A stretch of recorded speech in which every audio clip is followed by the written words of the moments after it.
Lo importante no es entrar en el flujo imparable de la información de Internet, lo importante es cortarlo, pensar. Pero digo, no se trabaja sobre las causas, que tiene que ver con que la propia lógica del mercado farmacéutico ha empujado a trabajar sobre las consecuencias. En términos de presupuesto es una barbaridad la cantidad de dinero que entra a la práctica científica y tecnológica. Claro, para los negocios urge discutir, tanto hacia adentro de las comunidades científicas como con el resto de la sociedad, políticas científicas. ¿Qué ciencias necesitamos? Este nuevo coronavirus COVID-19 podría crear la pandemia total que los científicos han predicho desde hace tiempo. ¿Fue creado en un laboratorio o es producto de la selección natural?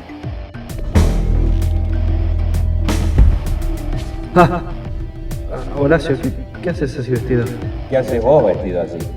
¿Vos te crees que esto es joda? Estamos viviendo esta pandemia ahora en el 2020, pero hace ya 12 años había advertencias de que esto podía suceder. A deadly virus, capable of contaminating the entire world, has been released by Umbrella Corporation. Oh my God. Teoría conspirativa. Es que el virus se creó en un laboratorio para infectar potencias mundiales y otra que asegura que es para detener protestas sociales. ¡Una locura! ¿Cómo será el mundo que se viene y cómo podemos moldearlo? Es un debate clave en medio de la pandemia por coronavirus. Pero si nada será como antes, ¿qué cosas estamos viviendo que pueden anunciarnos el futuro? No buscamos predicciones, buscamos reflexiones. Hablamos con Guillermo Folguera, doctor en Ciencias Biológicas por la Facultad de Ciencias Exactas y Naturales de la UBA, y también licenciado en Filosofía. Es investigador del CONICET y dirige un proyecto que aborda la relación entre biología, tecnología, sociedad y naturaleza desde diferentes ángulos. Su mirada busca relaciones entre distintas áreas y disciplinas. Dictó diversos cursos y escribió numerosos artículos en revistas y libros nacionales e internacionales. ¿Qué análisis haces sobre los orígenes de la pandemia?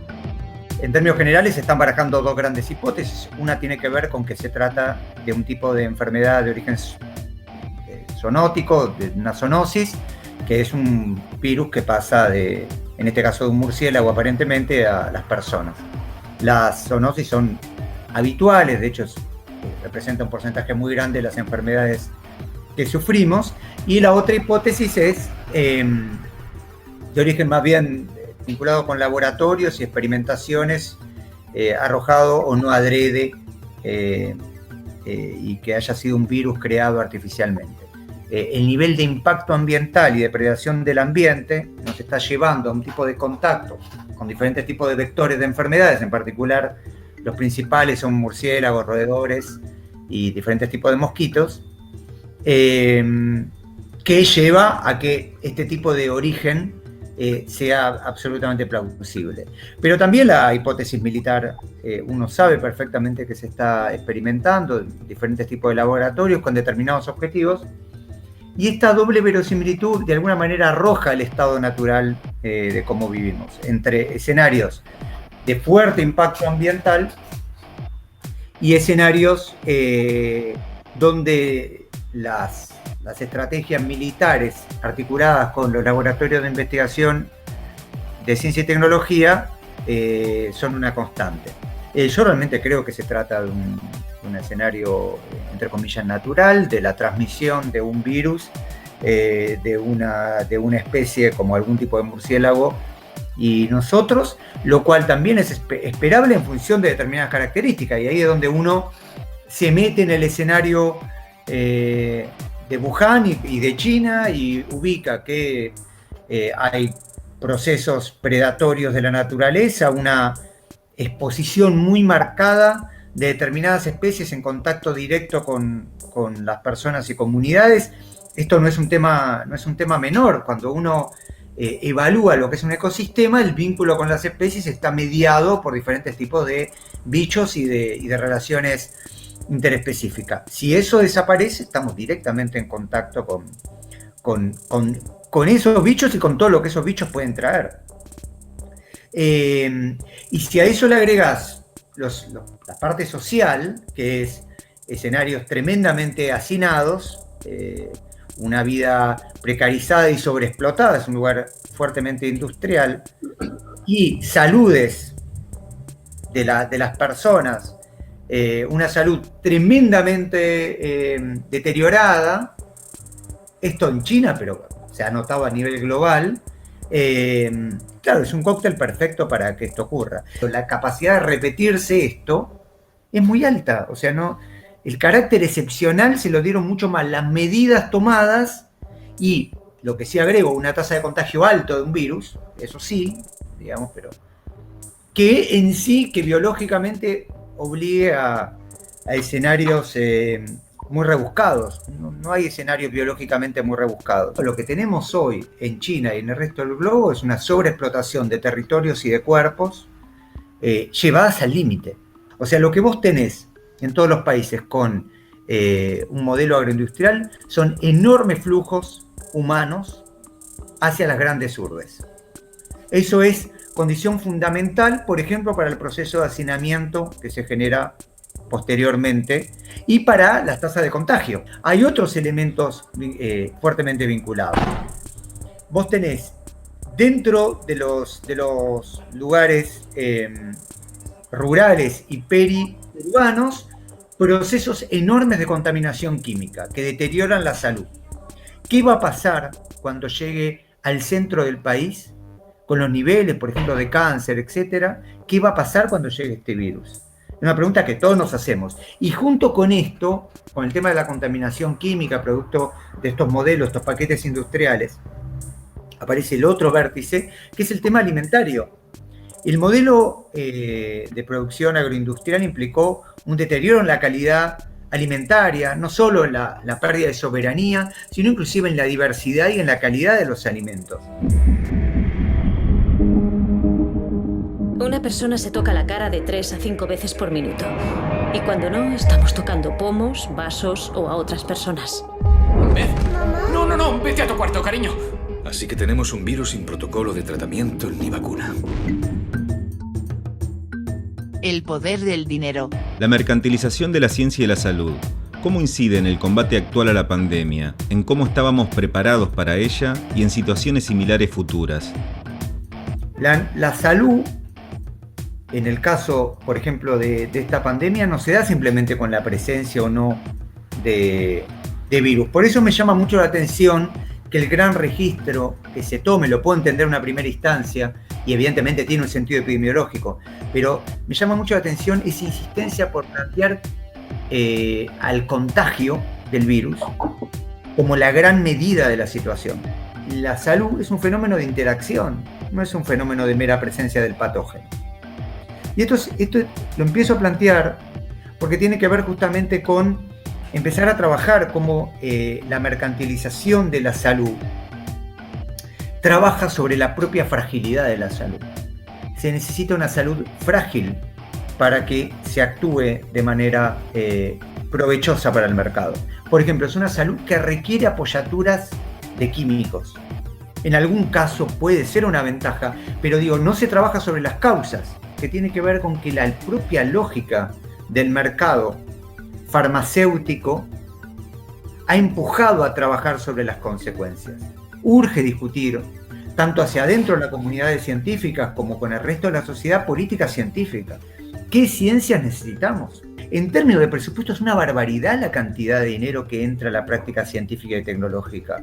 Claro, para los negocios, la cantidad de dinero que están circulando en relación con las farmacéuticas, con las empresas de biotecnología, con las empresas de nanotecnología, en las diferentes formas de extractivismo. Las ciencias y las tecnologías, en su mayoría, siempre hay excepciones, ¿no? De gran medida de eso se trata, han funcionado bajo este motor, este flujo del capital, y han producido su propia subsistencia y dirigido hacia la lógica empresarial. Yo creo que necesitamos, en la discusión por dar, ciencias y tecnologías que genuinamente trabajen desde los propios problemas sociales y ambientales.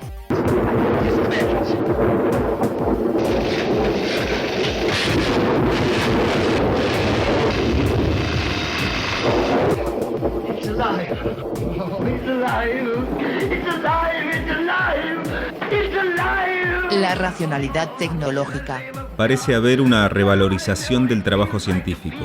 ¿Nos podés contar qué mirada tenés sobre esto y cómo se puede desarrollar a futuro? Me resulta muy difícil saber a dónde va este escenario. Por lo pronto, lo que vemos es una maquinaria publicitaria en relación a que las ciencias y las tecnologías parecen ser la solución o las soluciones de este problema. Yo creo que el primer punto que aparece ahí, el punto de tensión, tiene que ver con esta avanzada científico-tecnológica en esta clave, si va a despojar a las comunidades de las percepciones de lo sucedido. Porque uno puede decir, bueno, no, pero acá tienen que hablar los epidemiólogos. Y cuando uno lo traslada a otros problemas como los que hablábamos antes, dice que todos los tienen que hablar los especialistas. Por ejemplo, hay problemas con glaciares. ¿Solo los glaciólogos tendrán que hablar? Hay problemas en los territorios de Chevron y YPF. ¿Solo tienen que hablar los geólogos? ¿Quiénes son los que hablan? ¿Qué tipo de especialista habla?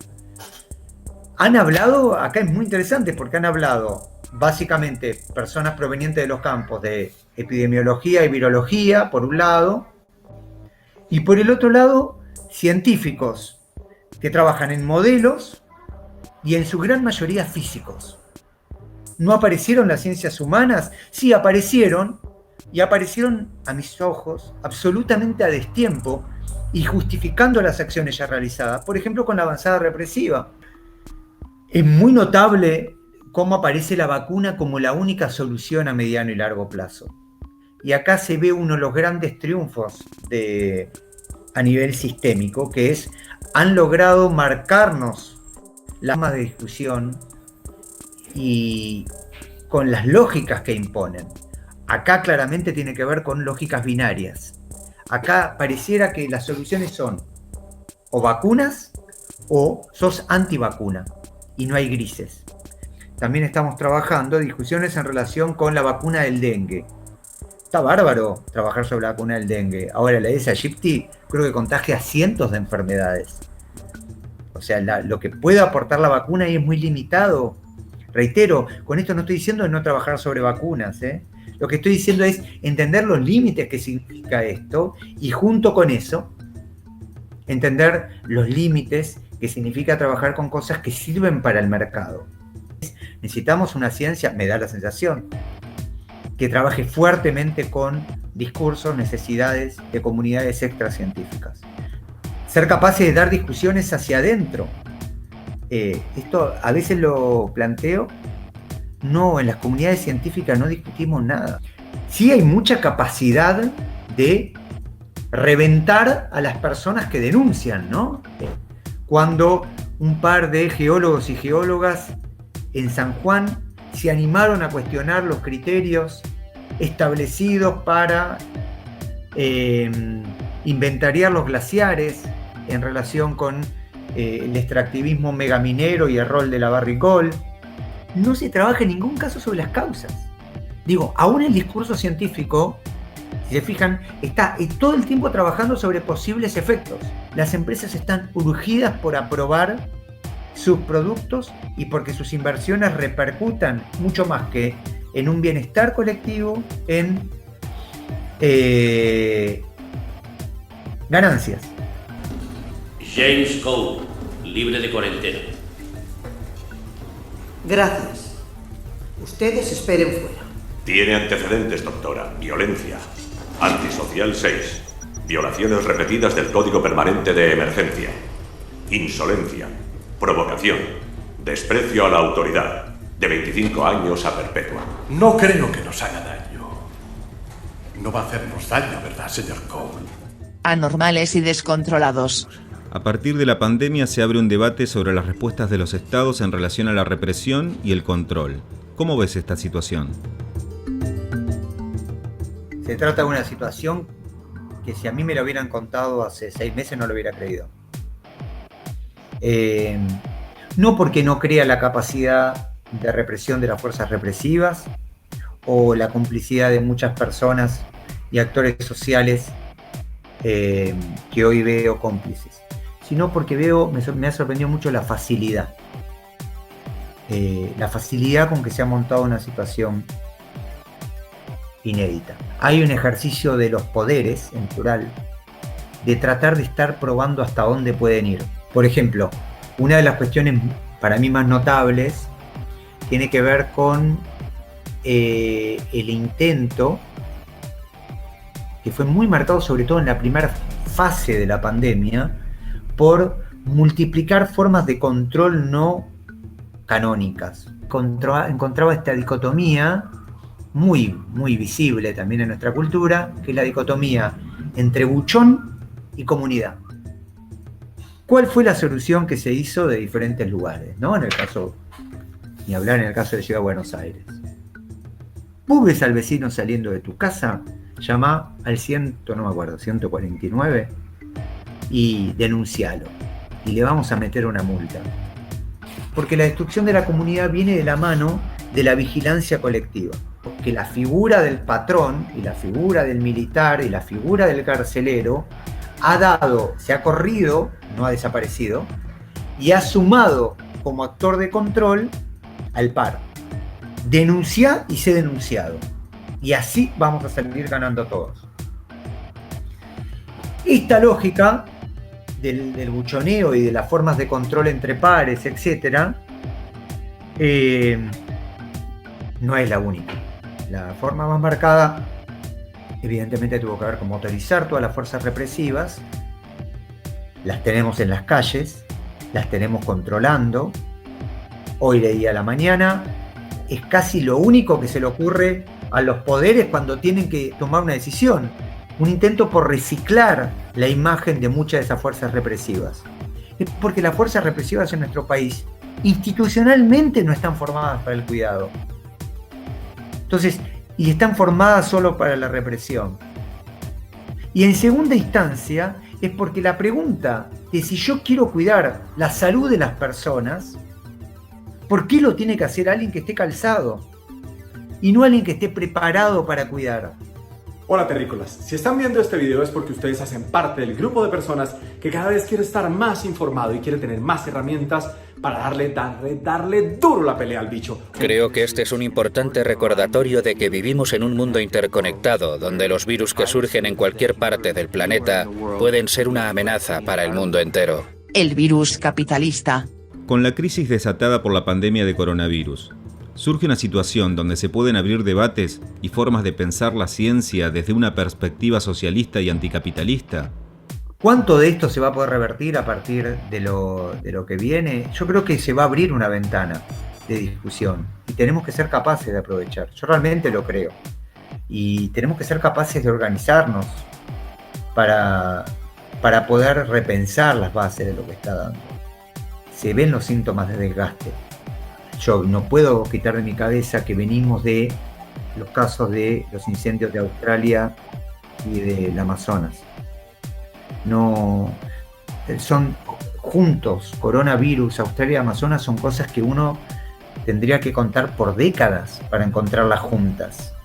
Son 3 ejemplos de desgaste antrópico tremendo de la naturaleza que nos ha repercutido directamente en nuestra dinámica. Yo realmente creo que estamos pensando colectivamente qué significa salud y que todo ha quedado mucho más, nuestras carencias han quedado mucho más expresadas.